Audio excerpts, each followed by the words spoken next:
Standing in the Gaps News Deep Dive. Today, you've shared an audio excerpt with us that really dives into U.S. foreign aid, and we're going to try to unpack the claims made about its oversight and potential links to terrorist organizations. Yeah, definitely. I think this clip brings up some really fundamental questions about, how are we tracking this money? Like, how effectively are we tracking it? And what could be the unintended consequences of this aid? Yeah, and so let's just jump right into it. Mr. Burchett for 5 minutes. Thank you, Chair Lady. Mr. Roman, are you aware that we are sending $40 million a week to the Taliban? Yes, sir. Can you name other instances of foreign aid going to terrorist organizations? We have assisted al-Shabaab in Somalia. There's been instances of the Hamzi network in Sudan, Hamas, Islamic Jihad, Hezbollah, Kataib al-Hezbollah, Hayat Tahrir al-Shams in Syria. Dozens of terror organizations have received indirect assistance from U.S. foreign aid. These lobbyists have come to the House and have tried to kill legislation like H.R. 160, which was meant to increase transparency in USAID's funding of overseas organizations. Is that a current piece of legislation? That's from the last session. And give me that number again. H.R. 160. And what does it do? It was meant to give U.S. lawmakers the ability to have higher transparency in terror financing investigations aimed at scrutinizing extremist groups. Mr. Premerick?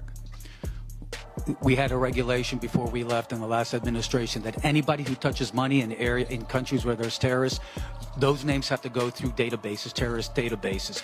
That was overturned by Biden. So Representative Burchett, right at the top, asks if we're sending $40 million a week to the Taliban. Right. And Mr. Roman confirms this. What stands out to you about that exchange? Well, the direct confirmation is notable, but then what follows is even more concerning because he also states that we've also indirectly assisted other terrorist groups. Oh, wow. And so he names al-Shabaab, Hamas, and others across different regions, and that, raises some red flags for me because how has that happened? How are we indirectly assisting these groups?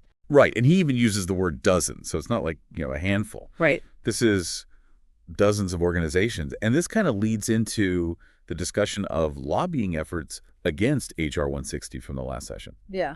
Can you kind of break down what the aim of that bill was, and why would there even be efforts against it? Yeah, so this bill was really trying to give U.S. lawmakers more transparency into investigations related to terror financing and, targeting these extremist groups. Okay. And so the lobbying efforts against it kind of suggest that some entities may prefer to not have as much scrutiny in this area. So who benefits from a lack of transparency and how we're managing these funds? That's the question that comes to my mind. Right. And so this is where a past regulation comes into play. So Mr. Bremer talks about a rule from a previous administration that required checks against terrorist databases for individuals handling money in countries with terrorist activity. Yeah, that just sounds like, common sense due diligence, like to try and prevent these funds from ending up in the wrong hands, right? Exactly. And then Mr. Bremer goes on to claim that this regulation was overturned by the Biden administration. Right. And if that's accurate, that's a significant shift, don't you think? It is, and it really has me thinking about, what are the implications for this oversight that we're talking about? Because if it's true that that regulation was reversed, well, then you're potentially weakening those safeguards against funds being, either directly or indirectly diverted to these terrorist organizations. Right. And it just underscores this ongoing debate about the balance between, providing aid, but also making sure that aid doesn't inadvertently fuel instability. Absolutely. Yeah. And, if you're finding this analysis helpful, please like and subscribe, and we would love to hear your thoughts on this topic. Yeah, let us know in the comments. Looking to revolutionize the way you engage on Facebook? Meet MoveMaker, the Chrome extension designed to turn your posts into engagement powerhouses. With MoveMaker, you can easily add your products, links, and descriptions. It's like having a sales assistant right at your fingertips, helping you craft personalized, sales-oriented comments tailored to your audience. Imagine this. Someone comments on your post, and MoveMaker instantly generates a reply, customized, relevant, and designed to spark real conversations. Whether you're starting meaningful conversations, showcasing your expertise, or taking discussions to Messenger, MoveMaker gives you the tools to engage effectively and boost your sales. More engagement means more visibility. More visibility means more followers, appointments, and sales. MoveMaker isn't just a tool, it's your ultimate Facebook marketing partner.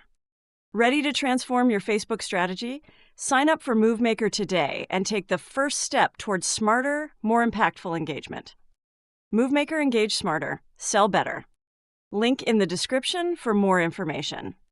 So to kind of recap what you've heard so far, we've got allegations of U.S. aid indirectly reaching, numerous terror groups. Right. We've got past efforts to increase transparency that have faced opposition, and a claim about a reversed regulation that was designed to, try to prevent those funds from falling into the wrong hands. Precisely. And it really makes you think about, okay, so we've got these layers of accountability in our foreign aid system, but are they sufficient? Are we doing enough? What more could be done to ensure that your tax dollars are being used as intended?